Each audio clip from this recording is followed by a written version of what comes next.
بےحد عزت اور انکساری. اسی وجہ سے ان کے ساتھ مجھے خاص ایک اللہ تعالیٰ کی طرف سے ایک تعلق عطا ہوا تھا. اور جب خلافت کے بعد خدا تعالیٰ نے مجھے پہلا کشف دکھایا ہے تو تعجب کی بات نہیں کہ پہلے کشف میں چودھری ظفر اللہ خان صاحب بھی دکھائے گئے، اور وہ بھی ایک عجیب کشف تھا. میں حیران رہ گیا کیونکہ اس طرف اس قسم کی باتوں کی طرف ذہن انسان کا جا ہی نہیں سکتا. عموماً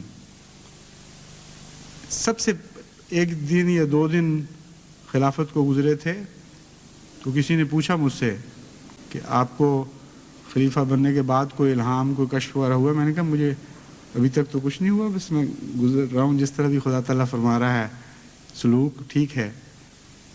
تو اس کے چند دن کے بعد ہی میں نے صبح کی نماز کے بعد کشفاً بڑے واضح طور پر ایک نظارہ دیکھا کہ چودھری ظفر اللہ خان صاحب لیٹے ہوئے ہیں اور اللہ تعالیٰ سے باتیں کر رہے ہیں، اور میں وہ باتیں سن رہا ہوں، اور فاصلہ بھی ہے. مجھے یہ علم ہے کہ لیٹے لندن میں ہوئے ہیں، لیکن جس طرح فلموں میں دکھا دیا جاتا ہے قریب قرب کہ ٹیلی فون کہیں دور اور ہو رہے ہیں اور سن رہا ہے گویا کہ اس قسم کے نظر کیمرے کے ٹرک سے ہو جاتے ہیں.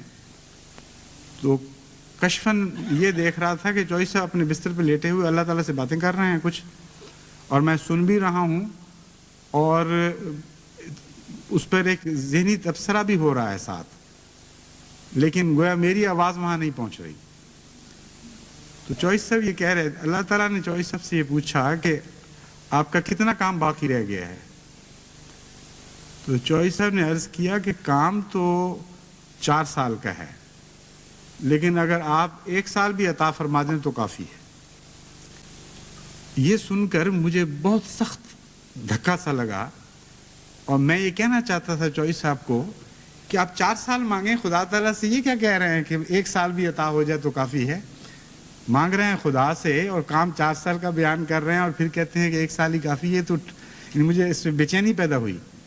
لیکن جیسا کہ میں نے بیان کیا، اس نظارے میں میں اپنی بات پہنچا نہیں سکتا تھا، صرف سن رہا تھا کہ یہ گفتگو ہو رہی ہے.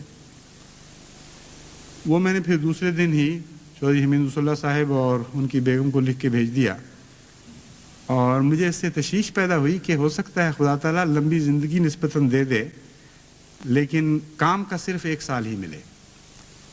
چنانچہ ایسا ہی ہوا ہے.